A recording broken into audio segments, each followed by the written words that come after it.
Welcome back to the AncestrySeeking Podcast, where your family history becomes your greatest legacy. I'm Barbara Beauregard, your host, and this is Season 2, Episode 4. Let's begin. Today's episode is one I've wanted to record for a while because it's based on years of experience, both my own mistakes and the ones I see people make over and over again. And I want to say this right up front. None of these mistakes mean you're a bad researcher. They mean you're human, curious, and trying to make sense of the past. Genealogy is learned by doing and sometimes by undoing.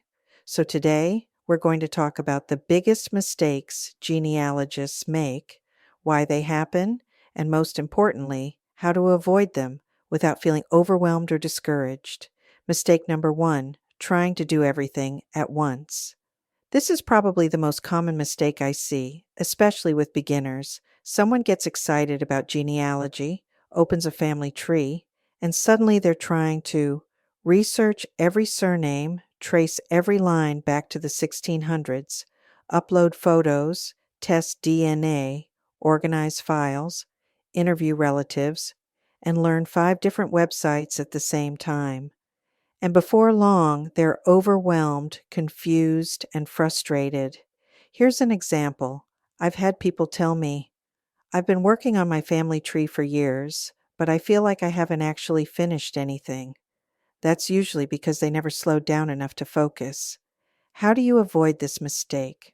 Start by picking one goal at a time, work on only one family line, or focus on one type of task, like organizing photos or researching one generation. Genealogy is not a race. Progress comes from direction, not speed. Mistake number 2, copying trees without verifying sources. This one is easy to fall into and very hard to untangle later. You find someone else's tree online. It looks detailed. It goes back several generations. So you click Save or Add, assuming it must be correct. But here's the problem. A tree is only as good as its sources. I've seen entire family lines built on wrong parents, mixed up spouses, or people with the same name living in the same town. An example, 2 men named John Smith, born around the same year, living in neighboring counties. One gets merged into the other, and suddenly your ancestors fighting in a war he was too young to serve in. How to avoid this mistake? Treat other people's trees as clues, not facts. Always ask, where did this information come from? Look for records, census, vital records, probate, land, church records. Your tree should tell a story that makes sense, not just go far back. Mistake number 3, ignoring context and historical realities. Genealogy doesn't exist in a vacuum. People lived real lives within real historical limits. A common example, someone records a woman having children every year from age 14 to age 60, or a man living in 2 places at once, or a family traveling hundreds of miles in a year without a reason that fits the time period. These aren't just small errors, they're clues that something needs to be re-examined. So how do you avoid this mistake? Learn basic historical context for the time and place you're researching. Ask practical questions such as how would they have traveled? What wars, migrations, or economic events were happening? Or what records should exist for that time period? When the story doesn't make sense, it usually means something is missing or something is wrong. Mistake number 4, not recording where information came from. This one seems harmless at first, but it creates big problems later. Someone writes down, born 1823, married Mary Jones, died 1891, but they don't record how they know that. Months or years later, they can't remember. Which census said what? Which date came from a family Bible? Or whether something was proven or just assumed, and then the doubt creeps in. So how do you avoid this mistake? Always record your sources, even briefly. You don't need perfection, just consistency.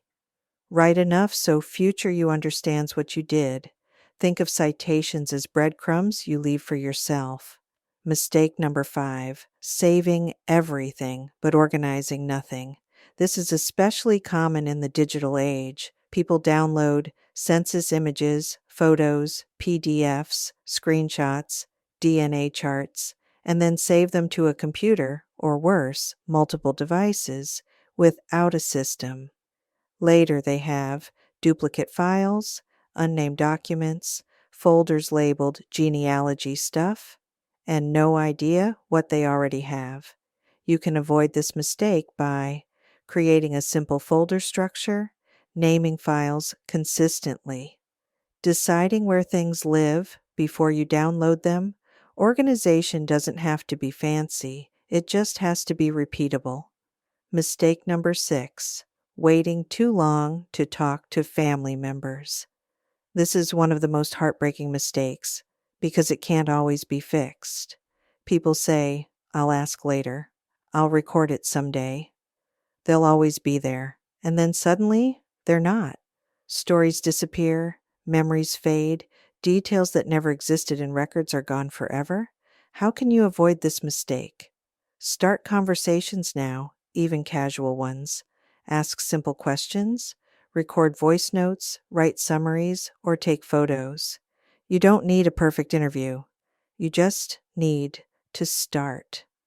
Mistake number 7, believing there's a right way to do genealogy. This mistake keeps people stuck. They think, "I don't know enough yet. I'm not doing it properly. Other people are better at this than I am." So they hesitate, they stop, or they never begin at all.